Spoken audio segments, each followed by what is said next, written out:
Hello, everyone, and welcome to another episode of the 13%. We are your hosts, Cynthia McDonald and Arthur Ward. Hello, Arthur, how are you? I'm fine, Cynthia. How are you today? I'm doing well. Thank you for asking. We are doing a special episode that we have that we're pre-recording for right now with our very special guest, Councilman Jecorey Arthur. Very excited about this conversation. I'm so impressed with this young man being so young, being so driven, being so passionate about the work that he Mm, does, and yes. actually taking all that passion, that intellect, and that work, the burning for advocacy to actually win his race in Louisville. So, Yes. without further ado, please welcome Councilman Jecorey Arthur.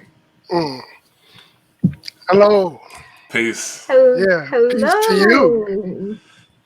Peace, love, and soul to you as well. Yes, I just showed my age, but it's all good. How are you, Councilman Arthur? I'm feeling okay. I'm impatient. I'm ready to take office. I'm ready to make some of these changes that are long overdue for the city of Louisville. Mm. That's a good, actually, that was one of my questions that I was going to ask you because I know that you're just councilman elect right now. When is it that you're supposed to start like this tenure? I get sworn in the first Monday of January. So let's just get into it. First, I really want to know more about you. I know that you are a teacher. I know that you are a musician. I know that you are an advocate. And a lot of the things that are you really kind of moved you into this particular space. So tell us a little bit more about your background. So what really brought me into office and brought me into the campaign itself were three life experiences. All of course anchored in being an American descendant of slavery, a black American. And those three experiences were one, teaching and just being able to travel across this city, across this country, across the world, and seeing different youth from different backgrounds, different experiences, what they knew, what they didn't know, my responsibility of a teacher in that classroom to teach, but also to learn, because as I teach, I learn, and as I learn, I teach. What I really realized over the course of my teaching career, which has been about a decade at this point, that every school I went with a predominantly black population, they were always the most neglected, most ignored school, the school that was struggling the most. And I noticed Mm-hmm. that subconsciously, and I realized why over the course of time. But when I first started teaching, because of my lack of educational and political experience, I didn't know why that was the case. But that was the number one experience, the youth, the children that I'm working with. I had to do something beyond what I was doing at that point, which was going into the classrooms and teach. The second experience was through being an artist. And that experience was really ignited when I went on an artist retreat with a group called Iman, the Inner City Muslim Action Network. And being there and seeing how these rappers and these dancers and these singers and these poets utilize their art to fight for a political purpose totally just elevated me to the next level in terms of what I advocated for in my music. And the third experience was through being an activist and being an organizer. And I had organized events and prioritized hiring us at those events and contracting us at those events. But when I unearthed ADOS, when I discovered ADOS and I went to that conference, being an activist or being an organizer meant something totally different when I left that conference. Because up until that point, up until discovering Yvette and discovering Tone, I thought that some of the work that I was doing was going to move the needle enough. And if enough people did that work, it would move the needle enough to where we could address some of these issues and solve some of these issues. But it wasn't until I realized how bad we actually had it in this country, I knew I couldn't just be teaching, rapping, and organizing about these issues. I had to be politically engaged at a level that changed these issues and solved these issues in a greater way. So I ran for office and I won office. Mm. Nice, very nice. I just like to say that I wish I was that, mature at 28 years old. It's mm, okay for me to say that. You know, it's at 28. I feel like I still haven't done enough. You know, when Mm, Malcolm X was 28, he got his X. mm, When Dr. mm, King was 28, he was Dr. King. Um, right. so I'm thinking of those brothers. I'm thinking about Muhammad Ali. My heroes are Malcolm, Martin, and Muhammad. And Muhammad mm. is, of course, is right here from Louisville. He's from the Mm-hmm. same neighborhood that I'm from. Grew up around the corner from where I grew up. Mm. And when I just think of them at 28, I think I still have so much work to do. Well, well, first of all, Mr. Arthur, I'm very impressed by your name. I was just, yes, this is a proper person here. But but I want to ask you in your journey, was the conference your first contact with ADOS, or were you invited to that, or did you hear about Inventing Tone right before that? So I'm a professor at Simmons College of Kentucky, Ah, Kentucky's first college that was built by formerly enslaved black people and for the purpose of educating black people. right. Mhm. And being a professor there, of course, I had come into contact with Dr. Kevin Cosby, President Kevin Cosby of our college. And just following him online is how I got introduced to ADOS. But Ah, Mm. following the tweets and following the shows on YouTube, it it it educated me, but it wasn't until I saw it in person and experienced it in person and sat in a space Mm. sat in a space with ADOS people from across the country that it made it real for me to the point where I could I couldn't not be a part of this movement. Right. I have to say the same thing. One of the things that I really did enjoy about the conference was, of course, meeting a bunch of different like minded people, meeting Yvette and Tone in person and Dr. Cosby, because, of course, I follow them online as well. And being able to be equipped with the language to actually say, this is what the issue is, or these are the issues specifically with those who descend from chattel slavery. mm, Um, it's kind of like when you know something is wrong and you do everything that you need to do in order to get here, but there's still some type of disconnect or barrier, but you just can't quite pinpoint it or, really formulate phrases or say, this is it, right? That specifically that really made it, real. What was it that kind of like awakened you when you were at the conference to kind of take you into this space of candidate and now councilman? Well, coming out of the career that I had already established for myself, I was kind of I wasn't even kind of I was tokenized mm, throughout that career as a teacher representing 2% of teachers in the country. Black men were 2% of teachers in the country. As a musician, being on stage with orchestras across the country and often being the only black person. Mm, We're less than 2% of orchestras, black people in this country. And then also as mm, just someone who went to college. I got my master's degree by age 22 in education. But where I'm from in Parkland, according to the census data from 2010, hopefully that's changed coming up in 2020, there was a mhm, 0% graduate degree rate. So all of mm, these accolades that I hit throughout life that I felt like were accomplishments, they didn't matter in the grand scheme of us collectively. mhm, And even though I try to utilize those platforms to open doors up for other people and pull them along and help them and help get them into those spaces, it as I said, it wasn't going to be enough because I didn't realize how catastrophic our conditions were. When I'm sitting mm. at the conference and I'm learning that we are almost half of homelessness, over half of Yep, homeless families, almost yep, half of incarceration, yeah, meanwhile less than a quarter of the population. I yeah. I almost died and resurrected. Mm, Everything that I learned had to be unlearned.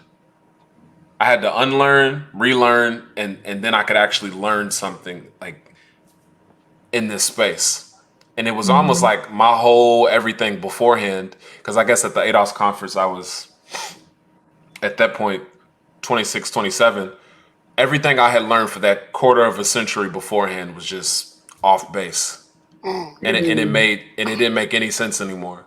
It didn't make any sense anymore. I was always taught work hard and you'll reap certain benefits.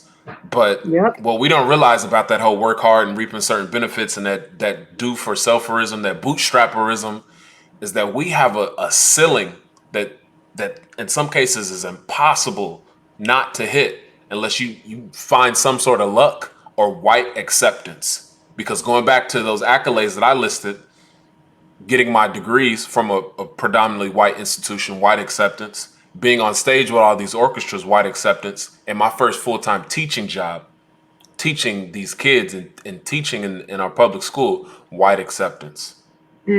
Everything in our lives is really gravitating around that. So it's the ADOS conference was a reality check for me that I had never experienced in my life. Now, were your parents like more like civil rights type people? Were they black activists or black consciousness people? What kind of household did you come up in? I want to say I had a typical, and by typical I mean dysfunctional ADOS family.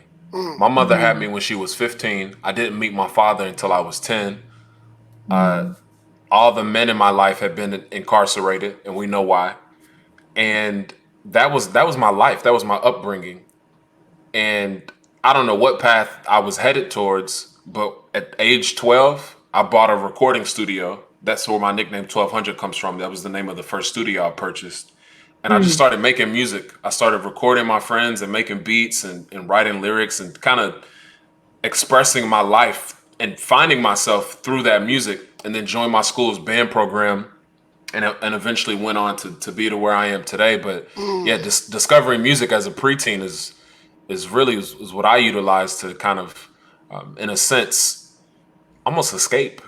But the older I got, the more I realized I can't use the music to escape. I need to use the music to like actually bring all of these issues to light, because escaping doesn't solve those issues. And when we unpack music, I don't want to turn this into a music conversation, like a philosophical music conversation, but when you unpack music today, hip hop music, our music, a lot of this music is designed for you to escape, to entertain, but with that entertainment, you're escaping. Just like when you turn on that basketball game or that football game, you want to live vicariously through one of these rappers who's talking about how much their chain costs or how they'll take your woman or how many houses and cars they got.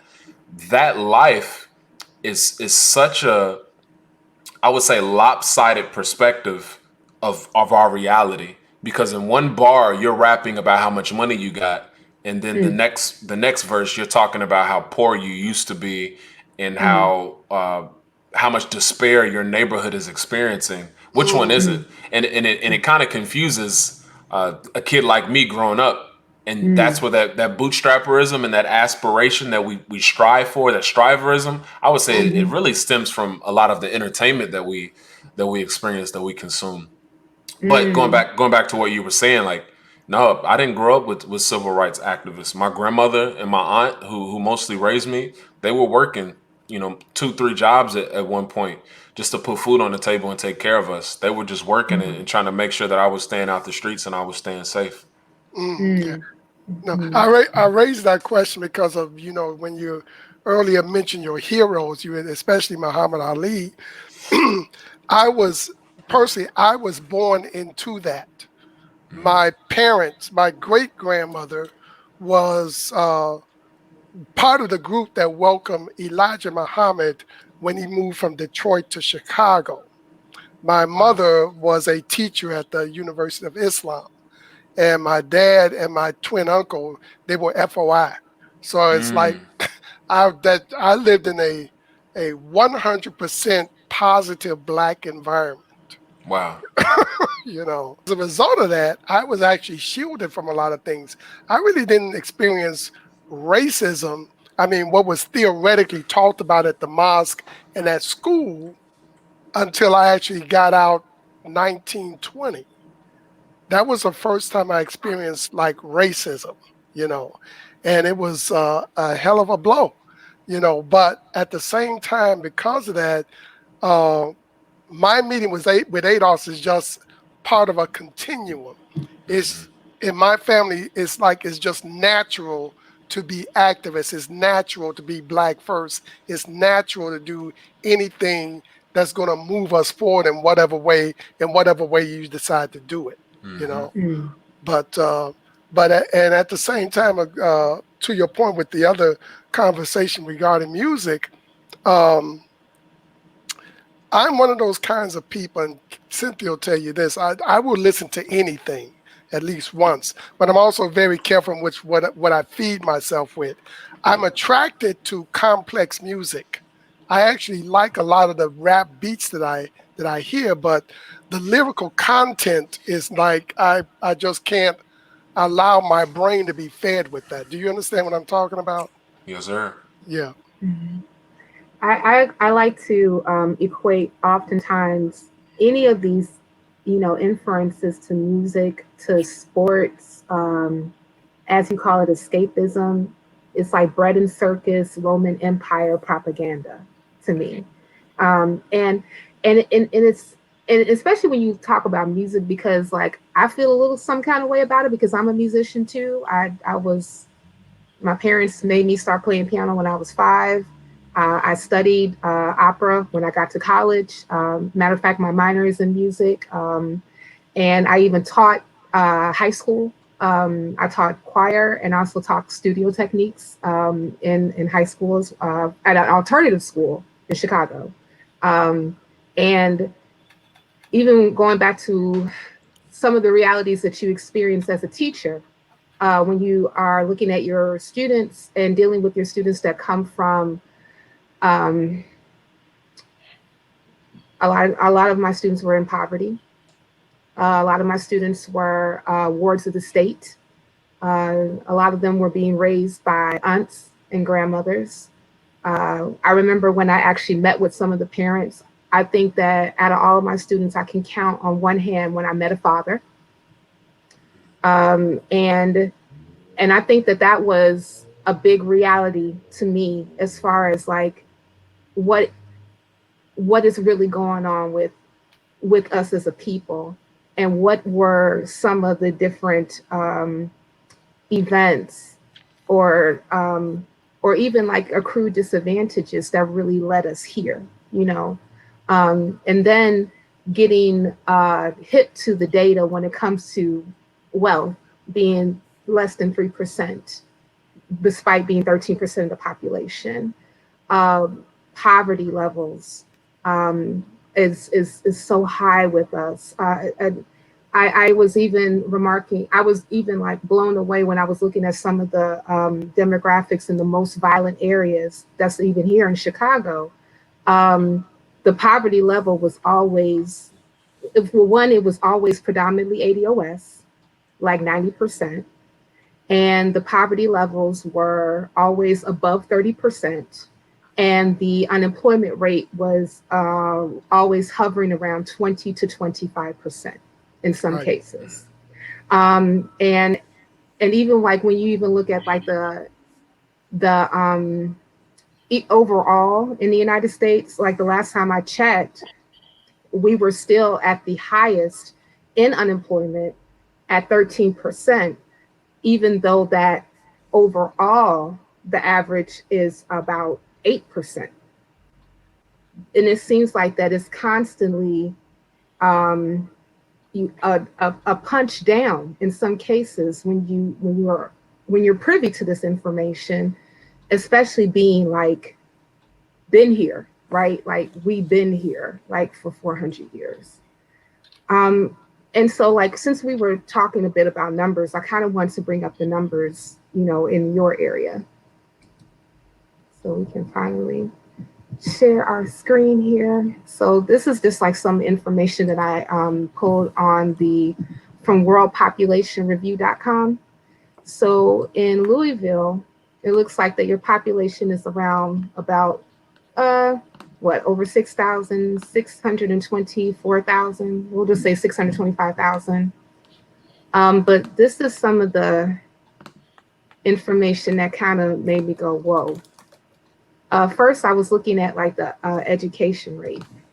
So it looks like for the most part, like the graduation rate for high school is pretty even kill. But I noticed that like when it comes to college, when we get to black, the bachelor's rate is only like 16%. And then you even mentioned about like the graduate rate even being way less than that when you get to like the graduate level.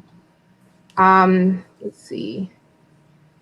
And then if you scroll down a little bit more and you go to poverty rate, in Louisville, the poverty rate for black is like the highest out of all the races. It's over 30, it's almost 30.5%. And then another thing that I was looking at that was kind of jarring was I was looking at the unemployment rate. And the unemployment rate is only like a little bit less than, I think that they said the Hawaiian was the most, about almost 15%, but of the black is like almost, is over 12%. So like when you're privy to, you know, information like that for like your own city, what are some of the thoughts that actually come up to you? Black agenda, black agenda, black agenda. And you know what's crazy about what you just shared? Well, before I say what's crazy about it, let me share some data as well. Mm-hmm. I'll share some quantitative data, but I'll also share some qualitative data. Qualitative data, I want to talk about Jim Crow. Okay. And the fact that according to, and you know, history is kind of skewed in certain cases, but according to 2 centuries of Black Louisville, the Black Bible for this city, according to New York Times of 1881, and according to several other sources, the name Jim Crow started with a slave named Jim Crow, and that slave was he had deformities like at birth, you know, crooked shoulder, crooked leg, and he would dance and sing as he worked. He worked in a barn. There were two actors, 2 white men, one by the name of Thomas Rice, who observed him. Thomas Rice observed him working, started to mimic his dialect, the way he would dance and sing his tunes. And then he painted his face black and his skin black, and he started to tour the country. And that's how minstrel music got started. Segregation, Jim Crow, started with an actual slave named Jim Crow. Well, guess where Jim Crow was a slave?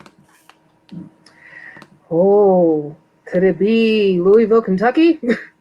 He was in Louisville, Kentucky. Wow. Wow. So that's a piece of qualitative data. I'll give you one more piece of qualitative data, and that's that we don't suffer from white supremacy in Louisville. We suffer from Confederate supremacy, a very specific type of white supremacy. Post-Civil War, droves of rebels relocated to Louisville if they didn't already live here. And when they came here, they were hired as the merchants and the lawyers and the realtors and the politicians. They ran Louisville. And as you look at centuries after the Civil War, they still run Louisville. The Speed family was the largest slaveholding family in this state, and their name is on the largest fine art museum in this state. Their name is on the largest engineering school in this state. Wow. The Oxmoor family, one of the other top 5 largest slaveholders, they have a mall in this city, Oxmoor Mall, and they still have their mansion is still erected in this city. These families, these plantation dynasties, still very much so run the city of Louisville, even if we don't think about it or know it. I mean, hell, Brown Forman, that is one of the top whiskey bourbon distilleries in the world. They learned how to make Jack Daniels from a slave named Nearest Green. Right. So that's just some qualitative data. Let's get to the quantitative data. Let's talk numbers real quick, because the numbers are daunting as well. And I'll just give a few. We are in this city, we're about a quarter of the population, 23% of the population. But Right. we are 78.3% of the unsheltered population.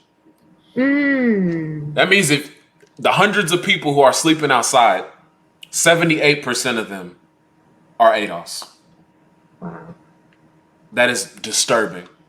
And going back to, we're a quarter of the population, but the homicides and the shootings that we have seen happen up until this point in the year, 80% of them are us. And we know what that's all about. We're not shooting each other for the sake of shooting each other. These are poverty crimes. Right. Without a doubt, poverty crimes. Right. So that's Louisville. Now let's talk about what's crazy about a black agenda. What's crazy about a black agenda is that you got people in this city, black people, black elected officials, black scholars, black whatever label you want to give them, who don't even know that we need a black agenda, or who want to admit that we need a black agenda. So what are these guys? What are they? Paycheck politicians? That's what I call them. Brother Arthur, I don't know. I'm 28, and I don't understand how I, as a 28-year-old, can win this election and then try to encourage our other black elected officials that we need a black agenda. If you've been in office for a decade and you don't see that we need a black agenda just simply based on you being in office, I don't get it. I don't understand. So we as we talk about ADOS, we get it. We know the need for it. But here I am, not only having to play politician, but also having to play teacher, professor, scholar, father, in some cases, to make people catch up who are 2-3 times my age. And it's uncomfortable. It's unproductive in so many cases. And I feel like I'm fighting an uphill battle. So when we unpack that data, Cynthia, that you just unpacked, and when I unpack the data, I just unpacked, and when you just experienced the reality of Louisville, when you came here for the ADOS conference, those conditions exist because of everything that we know, but also because of everything that we don't know. And as soon as I take office in January, I've already been talking about it, and they're slowly coming along, but I feel like I'm having to pull 6 tons. And by 6 tons, I mean 6 black elected officials, because there's 6 other black Metro Council folks. Yeah. When I take office, we need a black caucus. Wow. And we need a black caucus for a long list of reasons. But Wait a minute, brother. Did you just say that you do not have a black caucus in your city? No. We're a quarter of the population. We don't have a black caucus. And when I take office, we will have 7 out of 26 council members who are black, who are ADOS black. And over half of them go to St. Stephen Church. So I can't wait to hit them with some Dr. Kevin Cosby quotes and hit them with some ADOS data and say, what are we doing? Right. You know what? Well, you actually partially answered the question, because I was about to ask you, before going into office, do you see any people that are already in office thinking along the same lines as you? I would say there's one for sure. Okay, so you'll have at least a partner to get everybody else in line, right? Yeah, and it helps that they attend Dr. Kevin Cosby's church, because they already, to a certain extent, they get it. They get the gospel of ADOS. They get that. Now I just got to drive it home politically. I was about to say, even though Arthur and I are atheists, but that's neither here nor there.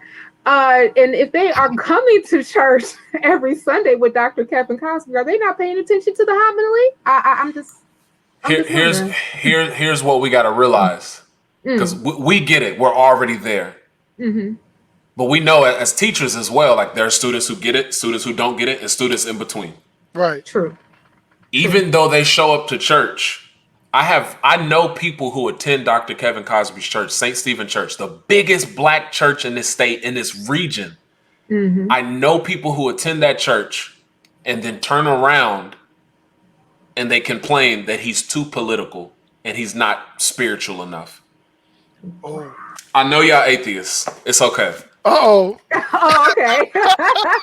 I need if you a Christian or if you're a dabbling Christian, you dip your toe in the gospel every now and then. And I'm not even like a hardcore, bona fide, solidified Christian.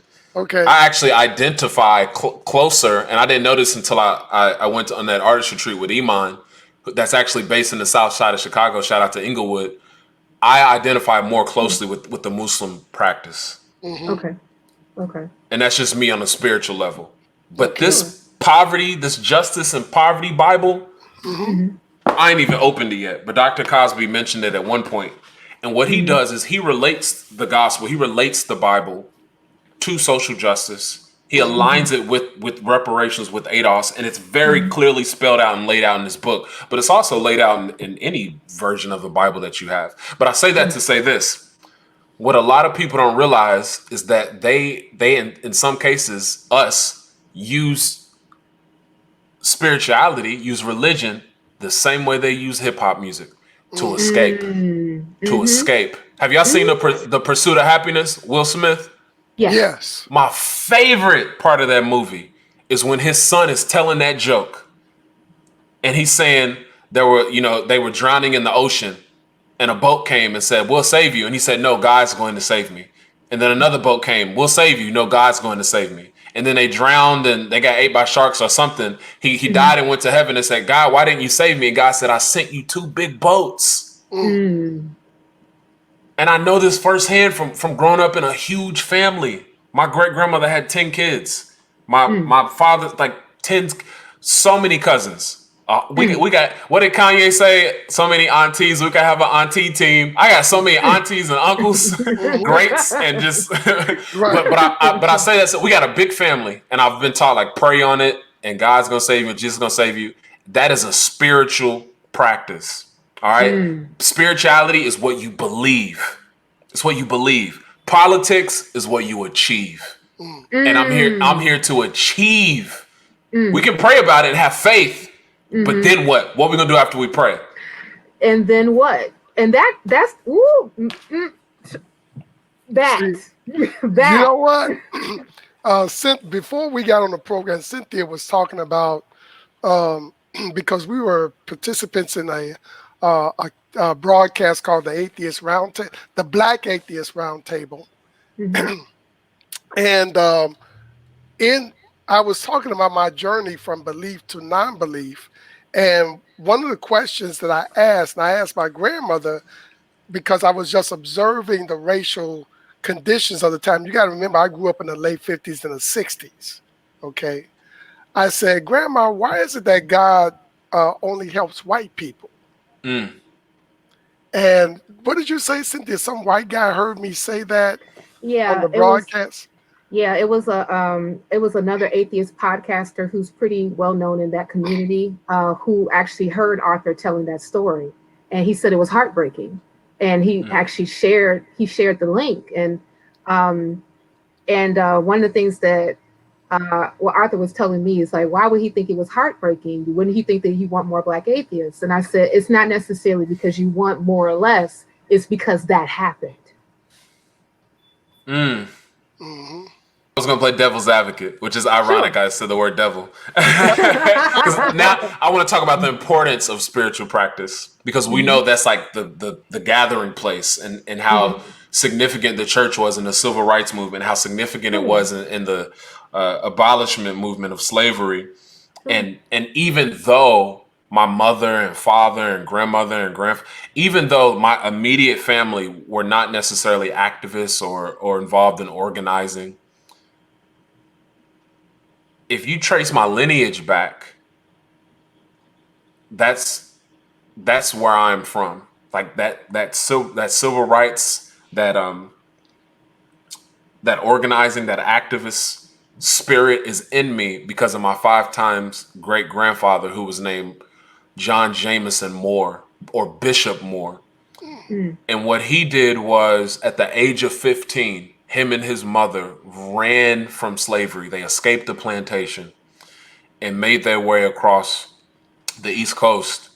And as an adult, as a man, he founded the AME Church, the first AME church west of the Mississippi. And if you're unfamiliar with this church, this is the church of Frederick Douglass, Sojourner Mm-hmm. Truth, Harriet Tubman. So he Mm-hmm. founded this church and a series of these churches across the country, founded schools, the first school on the Pacific Coast, and also founded the first Black-owned media on the Pacific Coast, on the West Coast.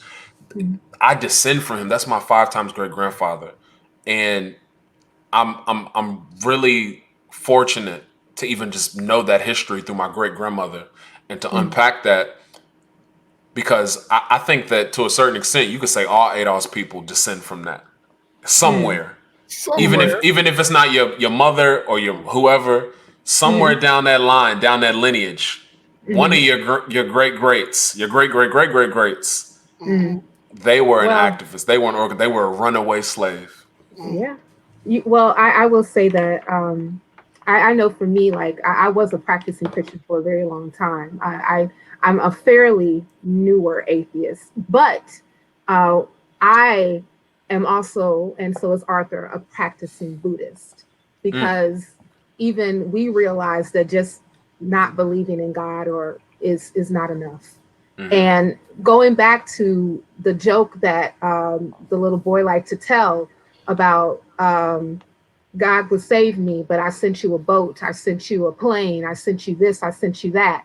One of the things that I always like to say, even when adversity comes up, is that we chant, in order for, things to happen in the background that we may not necessarily be aware of, so it can move in within our realm or our favor. But you got to do something. You got to do something.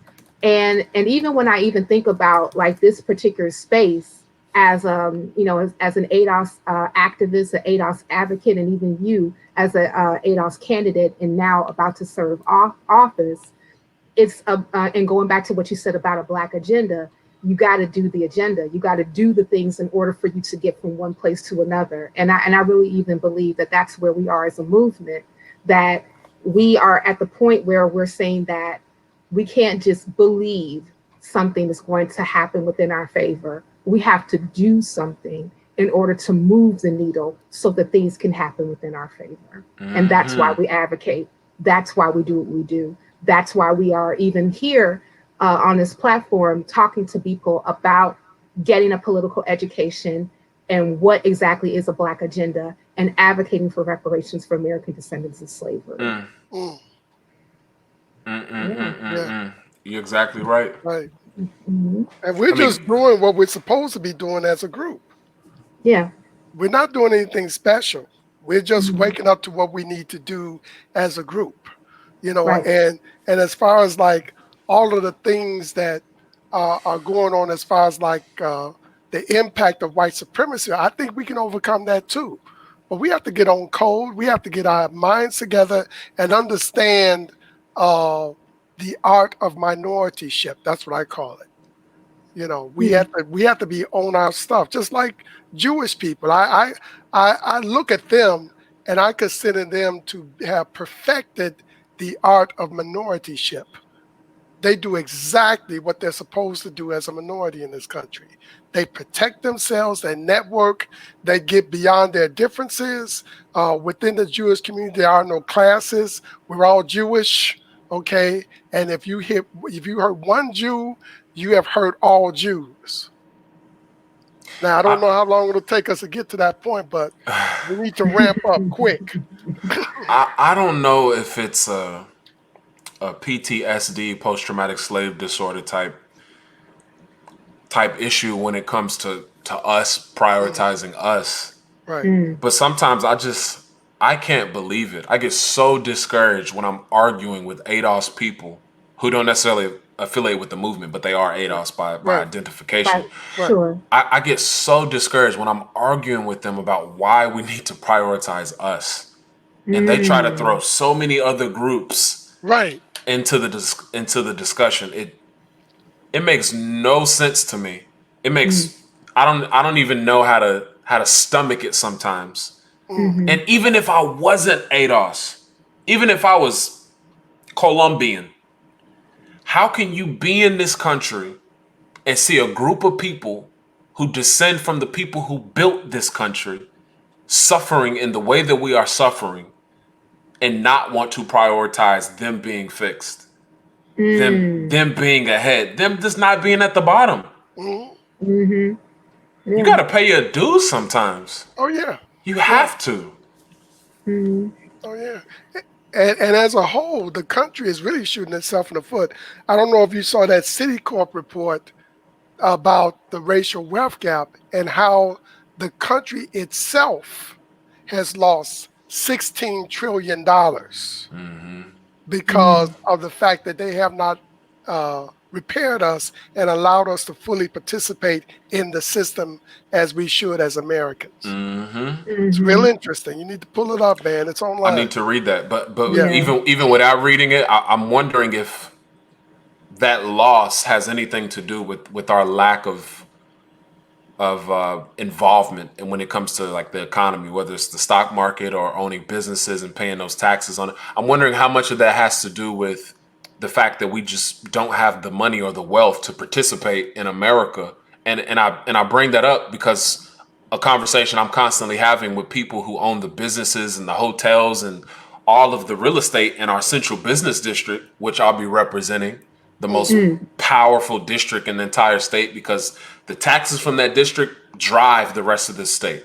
And when I get criticized, I say, well, you only care about helping black people politically. So, but when I get, when I get, we have the biggest need. That's like a fact. Right. But when I get criticized and I'm talking to a business owner, I say, well, do you want black people to be patrons of your business when they have wealth, when they have money? Like, do you want us to participate and be new customers, be new partners in business? Or do you just want us to not exist? Do you want us to just kind of be in this corner of the city and not contribute to anything? Meanwhile, you have these fears, you have these implicit biases when we do come around. I mean, what do you want to do? Let's do business. Right. And I talk about that so often because you know, in this space, because of the lack of wealth that we have, when my business or my nonprofit or my whatever wants to engage or collaborate with yours, it's about charity. But when you work with other groups, other white groups and entities, it's about partnership. It's about business. Right. You do business with them. You do charity with me. I can't wait to see a world, a post-reparations world, where we are doing business with other groups. We don't have enough to do business right now. So that's why we are on the receiving end of the grants, on the receiving end of the charity, because we don't have what we are owed. Right. And once we have what we are owed, we can do actual business. Then we ain't got to talk about charity no more. There's a big difference between a homeless shelter and a shelter that wants to end homelessness. And I talk about that so often when I'm dealing with nonprofits, when I'm dealing with philanthropists. I think every nonprofit should have the goal of closing because you accomplish your mission, whether that's homelessness, domestic violence, food scarcity. I don't care what the nonprofit is. Your number one goal should be to close because you solved the issue. Right. It should not be to continuously get grants and to feed some sort of salary that you get over and over and over and continue the cycle just so you have a job. You can always get another job. Let's solve these issues. That's what I'm thinking about. That's what I'm dedicated to, is long-term change and solving some of these issues, not just putting Band-Aids on them. Nice. Well, a few weeks ago, we had a confrontation in front of the governor's mansion here in Illinois, in Chicago. His mansion is in what is called the Gold Coast because he himself is a billionaire. Right. But we're out front, doing our little late-house press conference type deal, and here comes a bunch of policemen. So, we hadn't broken any laws or anything like that, so they couldn't arrest us or anything like that. But what we ended up having was a really interesting conversation. And the white mind is really interesting because I told him that if black people get their due, actually, you'll see a lot less of black people. I said, because we'll be very busy in our own areas doing our business and doing our thing. And I said, and I also told them that the majority of black people don't want to live next door to white people. And then one of the policemen there got insulted. I said, now wait, didn't he, Cynthia? What Yeah, did he say? he said, well, why not? Wow. And then I just said, Exhibit A. Exhibit A. Well, that's something I also deal with in terms of criticism and black agenda and executing that black agenda. There's this label of I get called a segregationist, and there's this concept of well, you just want black people to be separate from white people, and that's not necessarily what I'm preaching or teaching. What I'm preaching and teaching is that we want to have our own, because I'm on the west end of Louisville. That's the highest concentration of black people in our entire state. Overwhelming majority of the black people in the city live in the west end of Louisville. And it didn't happen by mistake. We know how redlining worked. Correct. I'm over here. I live over here. I focus my work over here. My son plays over here. Why do I have to go across town to get organic food, to get organic groceries? Why do I have to go across town to go to a vegan restaurant because I'm vegetarian? Why do I have to go across town to go to a restaurant that you can actually sit in and get service at your table? Why do I have to go across town for shopping, for gifts? It's not about segregation at all. I just want to make sure that I can walk across the street and get what you can get when you walk across your street. We should have that same access. We should have that same expectation too. Right. You're right. I mean, like every time that, I bring these things up, I said, this is not a slight against white people or any other group. It has to do with, I want the resources that you have in your neighborhoods to be in my neighborhood. Exactly. I want to be able to, like, because both Arthur and I, we're vegans, and shout out to V Grits. We really did have a great time when all of the ADOS people got together. But but at the same time, like, I do have to do like a little traveling, in order for me to get like, my fresh veggies and things of that nature. Now, Chicago, I will say, like, in some of our more predominantly black neighborhoods is a little bit more progressive, because we do have a little bit more, just a tad bit more, as far as like, access to like a vegan restaurants or, grocery stores that are not too far, but it's still, but depending on the neighborhood and how concentrated that poverty is, which is always predominantly us, those resources scarce. And even one of the things that we remarked to the policemen who were called on 3 Negroes, it was 7 of them and 3 of us. And all we were doing is sitting here just doing our press conference, but that's neither here nor there. One of the things that we remarked on is that these houses where the governor lives look very similar to the houses that's in an area that I live, that Arthur lives, but the difference is they're the same. Yeah, they're the same houses, but the difference is that the neighborhood that's in is well resourced, well stocked, and the people are doing, a lot of them have access to wealth. So that's a reflection on what's going on in their neighborhood. You can walk 3 blocks away. It's a huge park, right encompassing a zoo. You can go to for free, okay?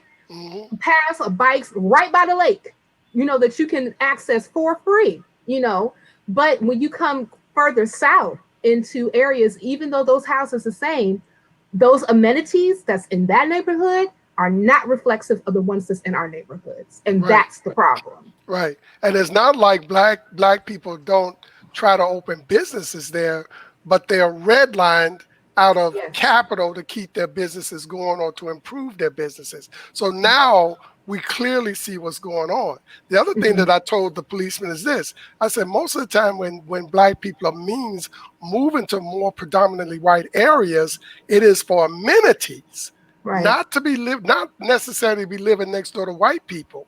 I said, because not told them straight, I said, because most of the time when black people living next to white people, it's mostly unpleasant. So I don't want to voluntarily move into those conditions, but when you have means, sometimes you're between a rock and a hard place. He didn't like that either. Yo, shout out to V Grits. Yeah. And I want to. It's so funny you bring up V-grits as we talk about lack of access. Mm. I'm gonna see if I can find it. V-grits is in a predominantly white area. It's right across the street from where my district would be, but you might as well say it's in my district. During the campaign, I found it. I don't know if you can even see it on the screen, but during the campaign, V-grits lined up their whole store Oh with wow. my yard Oh wow. signs. Now, I see it. what's significant about that is at the time they did it, another candidate started a smear campaign solely based on ADOS and solely based on lies about ADOS. I mean, they had Reddit threads and press releases, and they had Twitter storms with just all sorts of random people with red roses in their bio attacking ADOS and attacking what we stood for, calling me xenophobic, saying I hated immigrants, I hated gay people. They said all sorts of craziness, right? And in the midst of that, this white woman who owns this store, which I'm halfway mad at because I had golds. I lost my golds there, and I never found them. But this white woman stood with me, ignored all of that nonsense, and had my yard signs with a black power fist in the middle of them all across her store. And and I don't know how much, if she lost business or if she gained business from it, but she stood with me and she made a sacrifice just to say I rock with Jecorey and I rock with his message and I rock with what he's trying to do for this city. And I appreciated that. And I didn't even know you all went to eat there. But Yeah. I'm glad you went to eat there, because when I think of allies, I think of people who are willing to make sacrifices for us. Yes. Not the people who are coming to march with us, because when you come to marches, you preaching to the choir. Right. Right. How about you march in your dining room and talk to your husband? Politics. How Right. about you march at your grandmother's table at Thanksgiving and talk to them about ADOS and talk to them about BLM? Are you doing that? Because when you come down here to these streets, anybody can do that. But what's really going to prove you as an ally and prove that you're about what you're preaching in these streets is if you go back home with that messaging. And I just say that because she took that messaging home. And I was so happy to see that. And a part of me was like, are people going to be afraid to support me because of this? But I stood on that square. I stood on the square and I didn't care. ADOS make more sense than anything that I've been exposed to in my whole life. And if you got a problem with us prioritizing us, you don't care about us. Right. Well, it's like a Facebook post that I put up some time ago. I said that all anti-reparation statements are anti-justice statements. That's right. That's right. You That's know. right. I had a conversation also too with a friend of mine, a white friend of mine, and we talked about race and even like the climate that we're in right now. And she said, one of the things that I struggle to try to figure out is what can I do? Because I see all this, but I feel like myself and other white people who see this and want to make a difference feel a bit handicapped because they really don't have a direction on what to do. And I told her, I said, you know what? If you're really serious about this, yeah, talk to your mama, talk to your grandmother, talk to your husband, have him talk to his friends. And also holler at your congressman and tell them that you and a slew of other people support reparations for the American descendants of slavery and a Black agenda. Because that is the thing that's going to really move policy in our favor so that we can do things like close the racial wealth gap, that we can actually get real reform in a lot of these institutions that have deep implicit bias and are ran on the foundations of systemic racism. It's going to take not just Black folk screaming about these things. White folk, y'all got to scream about it too. Because if I would agree with one thing that Senator Kamala Harris said. She said, if it's good for Black people, it's good for everybody. Right. What you just said is so profound, because I think back to the Civil War, and I think back to we fought for ourselves, but if we did not have white allies then, if we did not have white abolitionists then, if we didn't have white abolitionists in the 60s, would we have gotten through those struggles? Would we have won those struggles without their support? I can't answer that question. I can't go back in history and make that prediction, make that call. But I fast forward to today and say exactly what you just said. We need our allies, white, red, yellow, and brown, and in between, to beat this social justice drum with us. We need them to do that, especially when it comes to engaging politicians, because these white politicians, they are going to listen to them in many cases before they listen to us. And if we can get them on the same messaging, and if we can educate them to the point where they realize reparations doesn't mean I'm taking money out of your bank account, it's not a personal debt to you, that's a game changer. It's over at that point.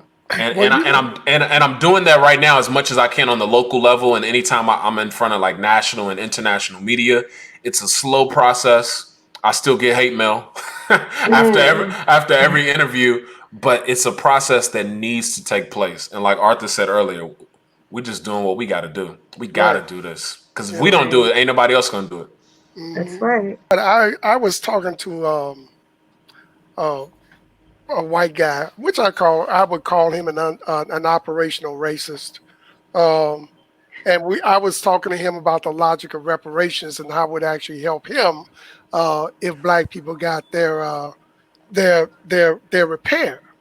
And I said, well, let's do this experiment, since you think that it's going to be too much for this country. I said, let's say Japan looked at this situation and decided to step in and as a favor to black people, because of all of the business that we've given them over the years, decide to step in and pay reparations instead of the United States to us. How'd you feel about that? He said, well, no, that shouldn't happen either. And I said, really? I said, well, that's not coming out of the treasury of the United States. It's not coming out of your pockets. It's not coming out of your taxes. Well, why would you say that? He said, well, because that kind of thing would undermine, that would cause sedition. And the government shouldn't even allow something like that. So, in other words, you have a lot of white people out there that just will object to any kind of leg up for us, no matter where it comes from. And I believe there's a lot of those kind of people out there. But if someone else decides to take on the responsibility, he doesn't want them to do that either. And this is why racism is illogical.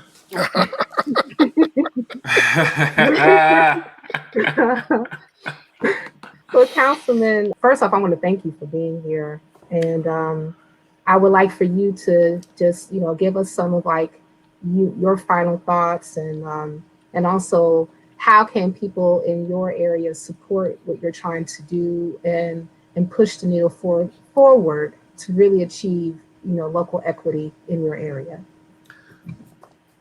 So I'll hit you out with a couple points from my Black agenda.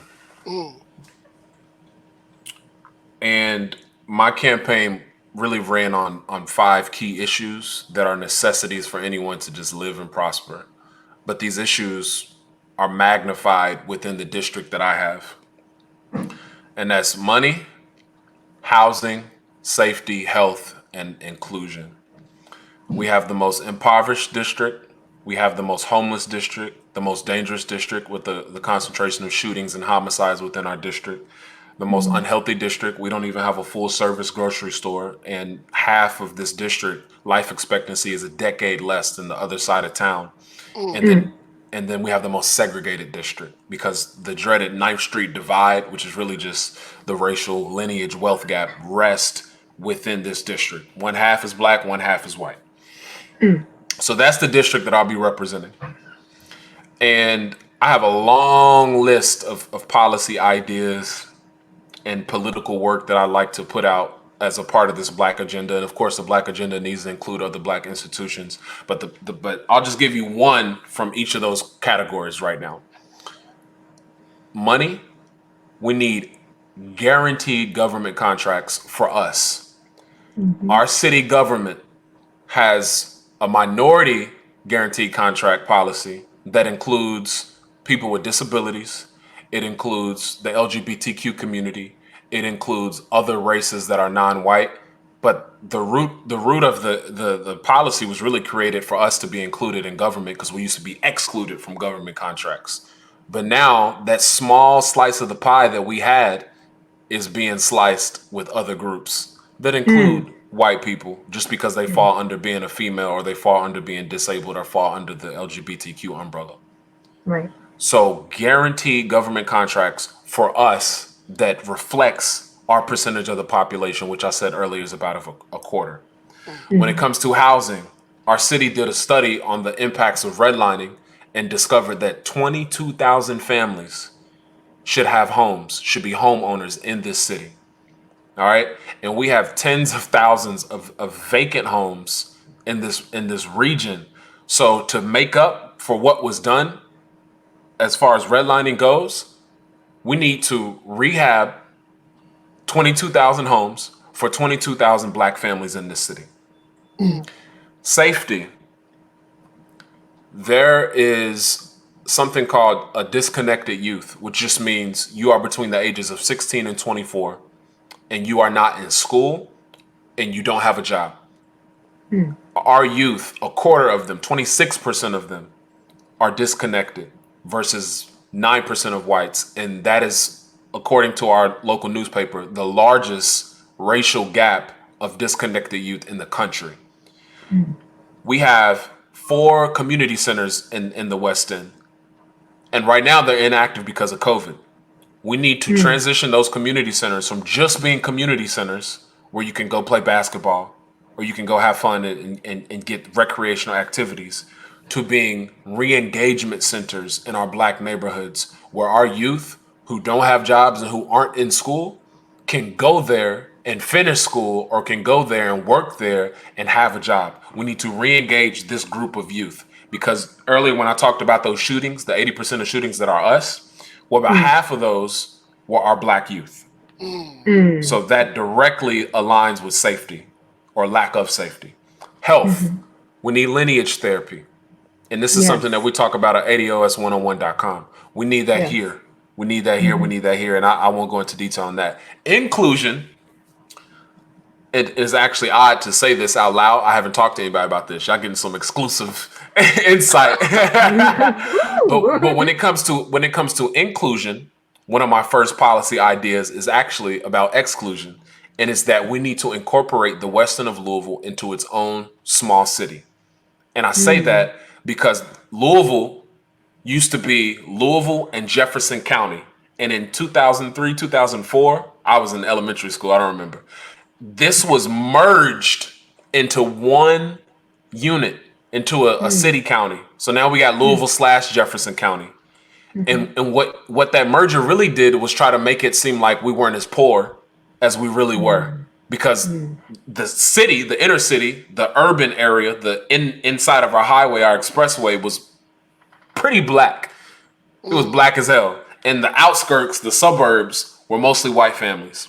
So this merger destroyed, outside of everything else we were dealing with, it destroyed Black opportunity. And of course, it came along with urban renewal, aka Negro removal. It came along with all of these other policies that excluded us.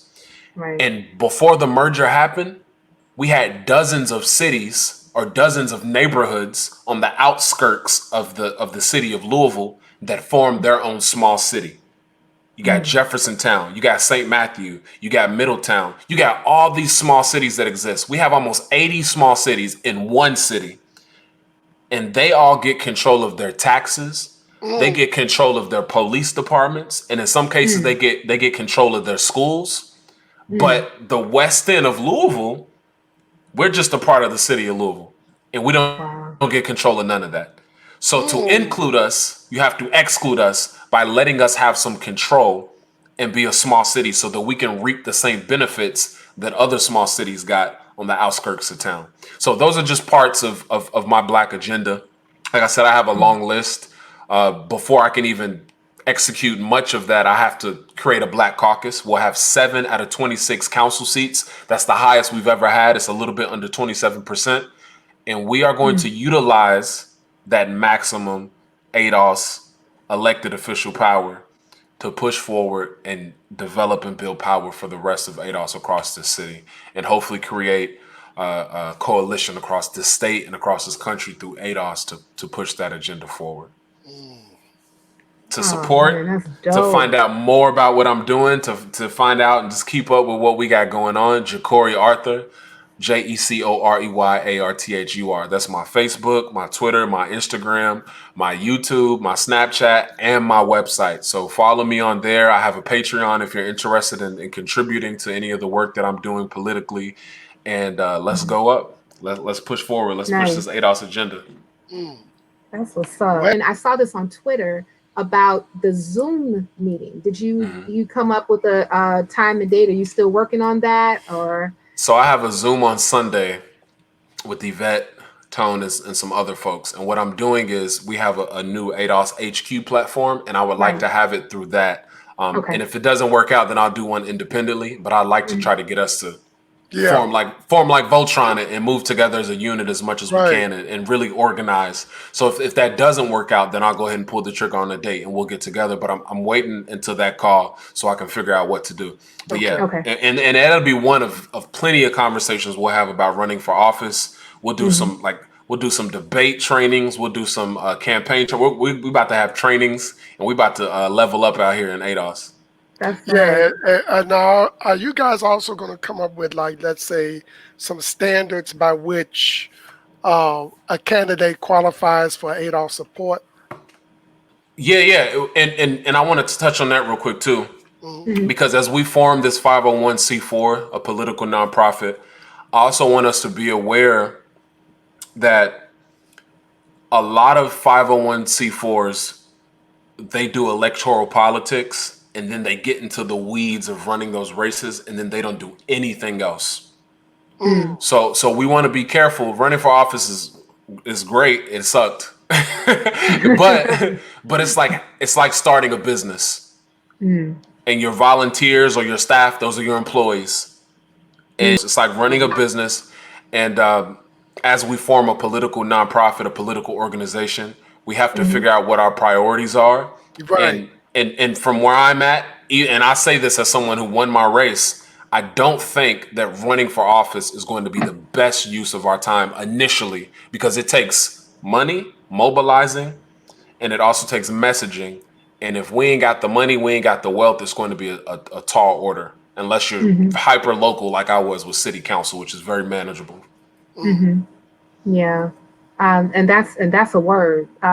I know that like a lot of us, like, because we want to see change happen so badly that, you know, the first thing we're like, oh, we need to run candidates. And I think that, and yes, we do. But at the same time, we have to be very purposeful in how we move, and also understand where we are in our development in order to get from A to B. Like, I think of it like driving. There's steps to it, right? Like, you may have a desire to get a license, but there are different criteria that you have to meet in order for you to finally get the license, right? You know, you need to go to class. You need to learn the rules of the road, and then you need to practice those and to put those in action. And then once you get enough practice in that area, then you can take your test so that you can get to that particular level of getting the license. And I look at it the same way with any political movement, the objectives rather, to get to our end goal, you know? So, and when we have this call, I'll really get into the weeds of the campaign and just share what a lot of people might not want to hear, is that you can't just run on being ADOS. Like, even if you know all the data in the world, that's not what's going to help you win the race. It's if I didn't have my experience as me, as a teacher, as a musician, as a community activist, I wouldn't have won this race. ADOS just made it easier because I'm out here fighting this fight, and I've used this analogy before. ADOS sharpened my sword, and if it wasn't for that sword being so sharp, I wouldn't be as pointed as I am about a Black agenda. I wouldn't be as clear and focused and I wouldn't be that way. ADOS did that to me more than anything. But the body of work that I have under me before I discover ADOS that really helped fuel me at the local level. At the local level. That's what's up. Well, again, thank you so much. Yeah, absolutely. Yeah, Thank you for you. your time, for your wisdom at such a young age. Oh my goodness. If I was alive when I was 28, I couldn't even imagine where I would be right now in my life. Hey, I appreciate y'all so much. Okay. I appreciate y'all. I love y'all. It's not every day I get to talk to another Arthur. So that's right. Did you miss that? I said, what did I say? I said first of all, I said that's a great name that you have. I didn't hear that. Yeah, my internet cut out. That's funny. Oh my goodness. Thank you. Yes, well, to the Arthurs of the world, thank you for your time. Right. And for everyone who has tuned in, thank you again for watching another episode of the 13%. Again, please like, share, subscribe. Also hit the bell, get a notification every time that we go live. And if you like the content, please consider being a Patreon. And also buy us a coffee. I ask to everybody, Councilman, do you drink coffee? Nah. No. I'm a water. I drink a gallon of water every day. That's all I need. Okay. Let me give you an ADOS story. Okay, go ahead. I'm so ADOS. When I used to stay at my cousin's house, I ain't gonna say his name, and I would tell his mama that I'm thirsty. She would say, "Drink your spit." What? Now that's ADOS. Hashtag ADOS. Now that is ADOS. And I can promise I have heard that a time or 3 in my life. Right. Drink your spit. Drink your spit. Well, I ain't gonna tell the audience to drink your spit. Get your water, get your libations, get anything you need. Tap water. Hey, hey, do your thing. I appreciate y'all. All right. Thank you guys so much. And you all have a good evening. Ending broadcast now.